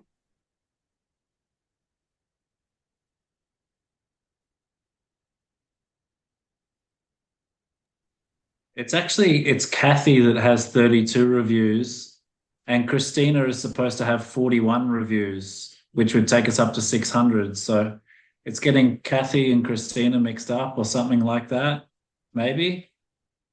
Kathy's not coming through. You can see there's an error here. Am I still screening? I'm not. Let me check. Yeah, so this is an error. That's why. Yeah, I So see what you're looking at. Kathy's supposed to have 32 reviews, which is showing us Christina, and Christina's supposed to have 41. I'm supposed to have, why is Christina supposed to have 40? Oh, that's the wrong road. Yay, look, it's it. Whoa! Yeah, solved it. Oh, that deserves a celebration. I'm gonna get a party You're the popper. data god. You're the data god. Mums, come get your mums. Maybe they're up. I don't know. Here's your thing. Which one do you want to grab? You got a little party popper going on. Funny. Job done. Well done, everybody. Do you So think you'll put another set of 600 up? yeah, absolutely. Yeah, I'm gonna. Go. To be honest, Hmm. I'm skeptical that we're actually gonna get um that completed in the next week. But the idea I had is that we can leave it open, and I actually want to make this like a part of the ritual of joining on. So maybe not while we're in spreadsheets because they're spreadsheets, but when we've got the app, like you, I think you should have to state your values up front. I think that actually should be the first thing that you do, and it's like the entry to the system. It's like, welcome to the system. This is how we work. We do these comparisons. We're going to start with something that's like really close to the heart. We want you to like express what you value because it's really useful for us as a community to learn about who's coming in, see who they might gel with, because like all of that data is useful. You could actually start to learn about the kinds of preferences and priorities that people have, and then you could figure out who's going to gel with who else and where they're going to fit in well based on their value set. So I think this should be like part of the ritual. Like it actually could be the first thing that people do when they join the app. Take note, no. I don't think Mo's Do listening, you but one of our amazing developers. do you think will this be refined into like a top 10 after we've sort of or something along those lines? Or Yeah, I mean, well, we can look at the data now since we've got it. Yeah, so the idea was that's next week's question, to be honest. Like this week's goal is to collect the data. Next week's goal is to analyze it. There's lots and lots of ways we can do it. Probably, given that I'm thinking that I think we should duplicate this, make another prototype available, and then even if we don't finish that off, we can leave it open. And then if people eventually come in and add data, then we'll have more data, and so we can incorporate that as well. But I would be inclined. Yeah, there's various ways we can analyze it. One way I've thought is to just leave it as a list of 25 and just say this is our list and this is our priorities from 1 to 25. Another way, like as you would have noticed, some of the concepts are very similar, like care and sustainability and regeneration. There's a lot of overlap there. So I was considering potentially using ChatGPT or Claude or something to condense. But I think if we were to do that, it would be useful to figure out what the ranking is. And then, let's say we see that regeneration and sustainability are like very close in the ranking, then we could probably merge those and just assume that they're basically measuring the same thing. But that's a very open question and there's no correct answer. Do you have thoughts there on was it? a question earlier from somebody. We were just discussing the Ethereum address column, Okay. and I think you were in a room at the time. But Right. are you proposing that it'll run on the Ethereum network for now, or how was Uh, that looking? no, I'm proposing that we start testing something that I've been wanting to test for 3 years now, which is like direct reward mechanism. So the idea that we start paying people basically for their data. Now, what I'm going to propose that we do is we start very, very small, like a tiny fraction of what that data is really worth. So we're just starting very small, very simple, very safe. So that if somebody does come in and they try and cheat the system, they're not going to steal hundreds, thousands of dollars. but it's a test of the mechanism, and it potentially could start incentivizing people to contribute. But it could also have the opposite effect. It might make people feel uncomfortable because they're getting paid to add their opinion. In my opinion, that's adding data is valuable. So you should actually get rewarded if you need money. But that's something that I've been wanting to explore for a long time, and I think we actually now have the opportunity to do that because we've got this monthly series. It's a much more controlled environment. There's more consistent engagement, and we can have a little report at the end of the month that says, "Here's our data. Here's what we learned," and we actually started rewarding people. And so Shay got $2 for his like 200 comparisons or whatever it might be, but it's kind of like just a proof of principle. What do you think about that? Yeah, I'm just wondering if it's worth if that question comes up again around like, oh, Ethereum address, that's weird. Like, I don't want to get paid Ethereum. That's like competitive and capitalistic. Like, just explaining like if we choose to build this on the Ethereum network, then this will be an ERC20 token, and that means that you'll get paid in OHMs, not in Ethereum, for example, if that's how you see it working. But Yeah, potentially. I mean, potentially ERC20 is one of the ways we could go. The, the it's not fixed by any means. I chose Ethereum on base for inclusivity was the main factor because many people in our community have never had a wallet. And the entire concept of it is, like it's probably a bit overwhelming. The reason for base is that basically I could direct people to download the Coinbase wallet. Sorry about the noise. Can you still hear me? Is it okay? Fine. Oh, okay, cool. Yeah, so the reason for choosing Ethereum on base is that I can literally, to get into that ecosystem, all somebody needs to do is download Coinbase wallet, which comes with base as default. And obviously, as you know, like layer twos are cheaper so that we can not lose all of our money in transfer fees because we're doing micropayments, so it has to be a layer two. But yeah, base just basically, it just made it a lot simpler. So for somebody who's never used crypto, all they need to do is literally download base, and then we can just send them ETH via base automatic, like instantly. They don't need to do anything extra else. They don't have to activate another network. They don't have to get ETH as well as USDC, because I consider USDC, which would be more stable, and people might feel uncomfortable about the idea of crypto and gambling, etc. But then you still need ETH in your wallet, so we need to airdrop them. Yeah, and so at this stage, I'm thinking we just give people ETH. That was my thought process. Yeah. There's other alternatives, I suppose. Like maybe that could be something that could be voted on as well, or I don't know. But yeah, I've found the ETH gets a bit messy sometimes when you're using like MetaMask or something, and you need to send a small amount of ETH to another wallet, and it's like, oh, I sent all of my ETH. I don't have any ETH to use for my transaction fees. Exactly. Yeah. So that's why I thought, well, I mean, that problem goes away if you're sending ETH, right? Because you have ETH in your wallet. It does, yeah. Yeah. So as long as you're like fine with it, it's a bit tricky when you're withdrawing your whole amount. I don't know. I'm just Well, yeah, I mean, I guess you have to being a pain in the butt now. But you have to leave a small amount for gas or whatever. But yeah. yeah, so like that was the reasoning.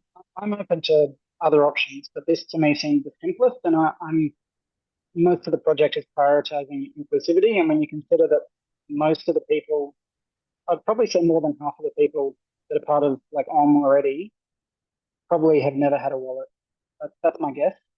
Like people that came to the festivals and gatherings, like not an incredibly techy crowd. Like it's more of a kind of artistic and well-being, kind of community, spiritual side of things, and so less comfortable with the tech. And so, in my experience, I get confused. You know, like I'm like, how do I have to bridge chain to get optimism, and then I've got to change. I've got to have some Ethereum, but it's on the wrong chain, and then I've got to. Well, no, we like all of that's Yeah. confused me. Like Yeah. it's, in my opinion, Yeah. the Ethereum ecosystem is becoming incredibly confusing, and it's excluding a lot of people from interacting. Whereas with Coinbase Wallet, like I said, it's one step. You download the thing, and you can receive the money that we send you. And then the second step is if you want to cash it out, all you need to do is register with Coinbase, and then those two go together really well. Coinbase Wallet, Coinbase, obviously, they interact well. So for somebody to actually get their money out, is a two-step process, and everything just sits on Base chain. It seemed like the simplest way, but yeah, there's all kinds of Great. different ways to do it in the future. Yeah, great.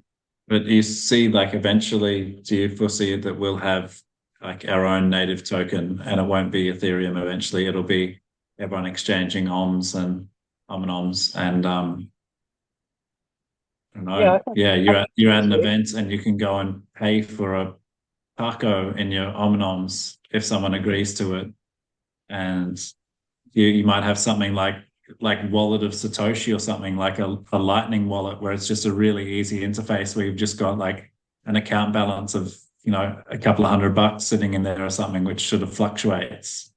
I don't know. There's a lot to think about, isn't there?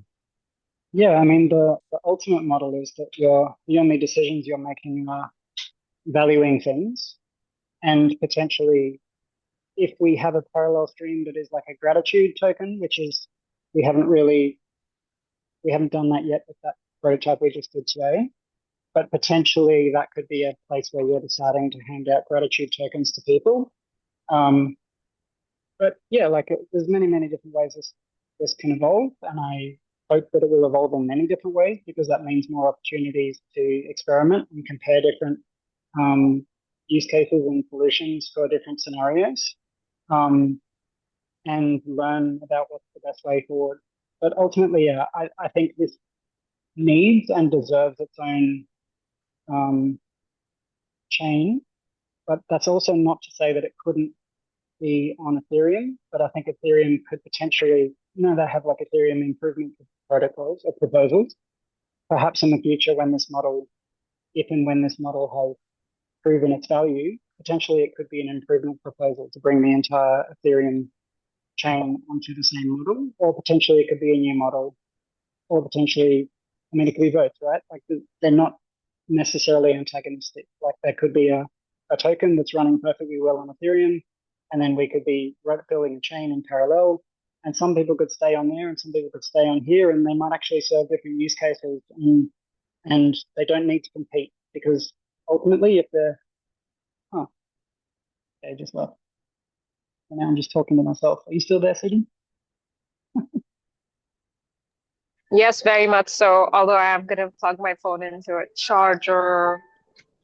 Yeah, it's charging. I'm listening. Yeah, how did you do All good. That's good. Like I was in a rant. That's shady, but yeah.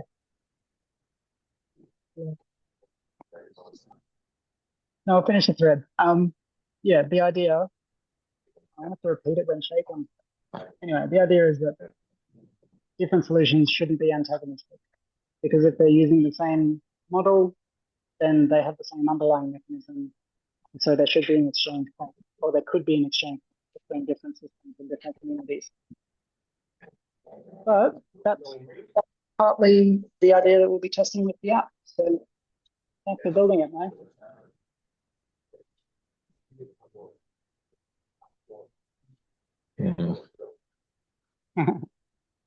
Like I see literally building it. There's like chatter in the dev chat in parallel with the session. So exciting to see.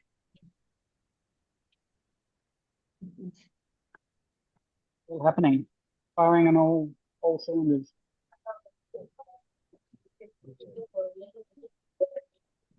Super. Yeah. So am I going to be filling in review notes for all of these comparisons? Sorry, say that again. Am I going to be filling in reviewer notes for all of these comparisons? No, I mean, no. Is that what you're doing? Um, well, I think I'm more than halfway done, so I think I must have probably filled in about 40 notes. I mean, yeah, you can, you're welcome to. I'm never going to say to anyone, don't contribute data.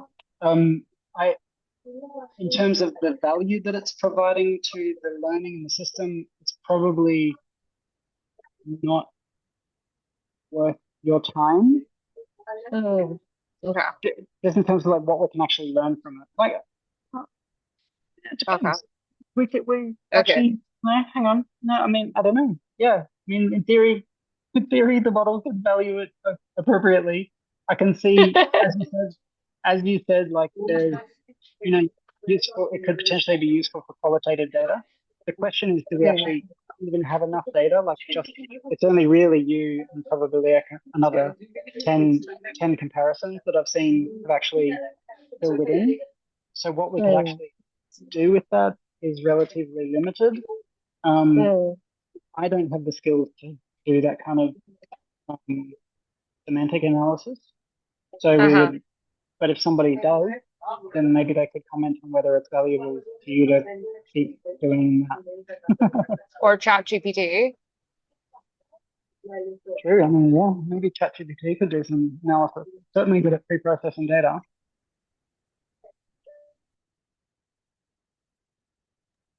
Okay, then I'm gonna stop because I think that like I'm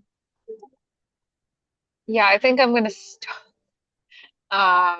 If I have time in between, I'll fill in the rest. But yeah, I think I'm gonna stop because personally, I think the quantitative data is more useful at this point. And so like, if you were to put your time towards something, maybe like I'm going to duplicate this and send out another version. So if you wanted to do more reviews in the second version, then that would probably be more valuable to the community because then we'd get more of a, like a quantitative view on what you think, which just because we can actually do something with that data right now. Like we know how to analyze it. It contributes towards a score that will have a real world impact because we'll embed it into the documents. So whereas the qualitative stuff, I don't know, maybe we'll use it. Maybe someone will know what to do with that, but I personally don't know what to do with it. So we can try and value it. We could put it into another prototype and we could find a value for all those comments. But that doesn't actually use the comments, if you know what I mean. I think that with many of them, there are like dependencies between the different values. And so I think that the reviewer notes would help us like I think even if you just take all of the values and run it by ChatGPT or something, you'll be able to identify some of the dependencies. But I think the reviewer notes could be helpful for that because for at least a fair number of the comparisons I've made, it's like some of the values are prerequisites for the other value to exist. Yeah, right. I noticed and so that has been, I would say, made some of the comparisons tricky. And like I think at least for me, because it's like unless like I made the comparison, then I'm like, okay, started writing the reviewer notes, and then it was like, okay, yeah, like some of these things are prerequisites for other things, right? Like I'll give you this one example, which is pretty straightforward. Consciousness versus community. And so to me, it's like consciousness is a prerequisite before you can have a strong community. Right. So I think that these sort of dependencies could be identified so that through the reviewer notes, and then that way, instead of instead of going through nominations for 25 different values, that the people are reviewing, the nominations from like a smaller, like tighter set. And so then people are able to get through those faster, and you will have more. And the hope is that because people are getting through those faster, you'll have more useful data. Yeah, potentially. I mean, Yeah. please So feel free yeah, I to mean potentially. feel free to like So play with it, see what you can do with it. Like that's the idea. It's open. If people can make something useful of it, then please do. okay. What you're describing is so yeah, like what we're doing right now is like the simplest. It's the next step basically in determining a value map from what we've done previously. Like previously, we stopped at last week's version where we basically we invited people to nominate stuff and then we just picked the most popular. What we're doing this week is like the next step, which is to then put those in a rank order. But I can imagine some future step could be to identify those kinds of like dependencies or a hierarchy, as Randy put it in another conversation we had, like a hierarchy of values that shows that actually within this set of 25, we've got 4 or whatever that are like fundamental and prerequisites for all of the others to exist. So that's the kind of question we could ask next, I think. Like once we've collected some data, this is why we need quantitative data to start with, I think. But as you're saying, yeah, perhaps the qualitative data will guide how we should then structure the next version to figure out those kinds of dependencies. I actually found it like you said it made it harder when there's a dependency. I found it made it easier for me because if something is a prerequisite for the other, then I just chose the one. It only happened once, really, obviously, but I just chose the one that was the prerequisite because I was like, well, you can't have that.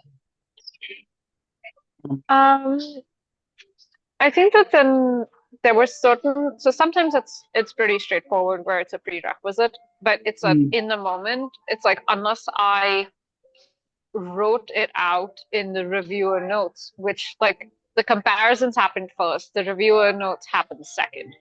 So if I was able to like have the space to work it out in the reviewer notes before I made the comparison, then I think that would have made it a lot more straightforward. But I think this is just like because we're going through 25 different nominations, it's a lot. Can you say that again? I missed that. I was trying to double task now. Okay. Didn't.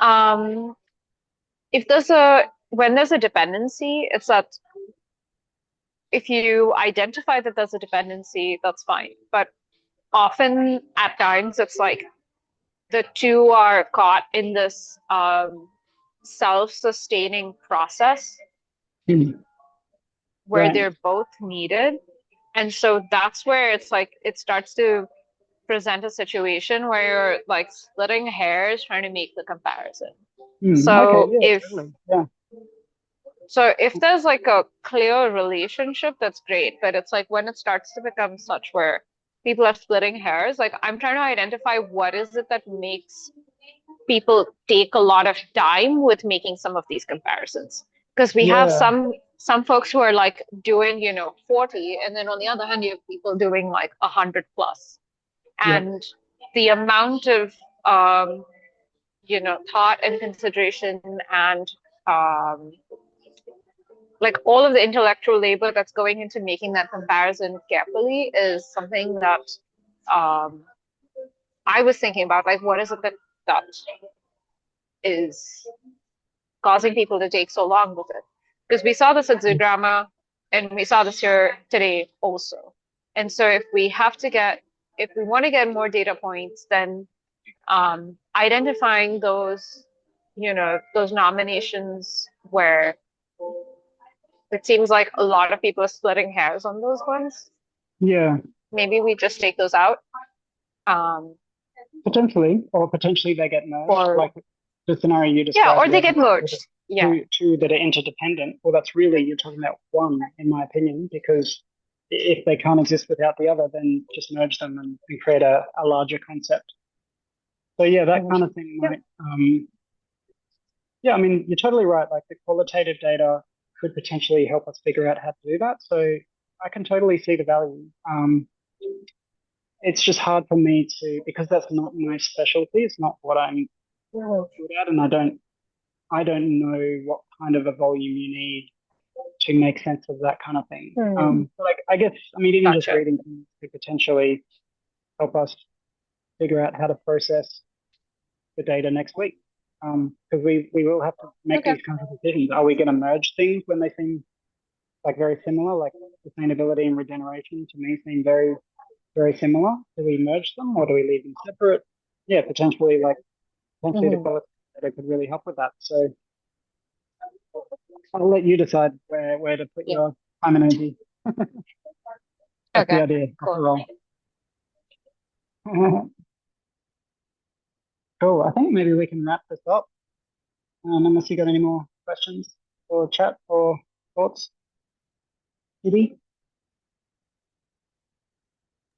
Nope, all good. I think that did a fair bunch.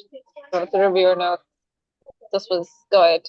Like going through this again. So you said so next week it's gonna be May 19th, right? Yes, correct. We 19th. meet on the 19th. Okay. That's right. Yep. Awesome. And then you'll have the agenda. Yeah, so again, it'll be a similar sort of thing. We'll meet and then we'll make any decisions that need to be made. I suspect, given this is like the analysis week, I suspect we'll need to be discussing during this week because, I mean, we already have the data, so we can actually start looking at it. So I think probably it feels to me like there's going to be more decisions to be made here, and they will require a group discussion as opposed to last week. So maybe we should, sort of chat about it during the week. In Telegram would be great, and then we can, see what comes of data, I guess. All right. Sounds good. Thanks, Coops. Thank you, City. Thank you, Mo. Thank you, everybody else who has previously joined. And if you are still watching this mammoth recording at 2 hours and 15 minutes, thank you. And kissing hearts for Brad. Till next week. Bye, everyone.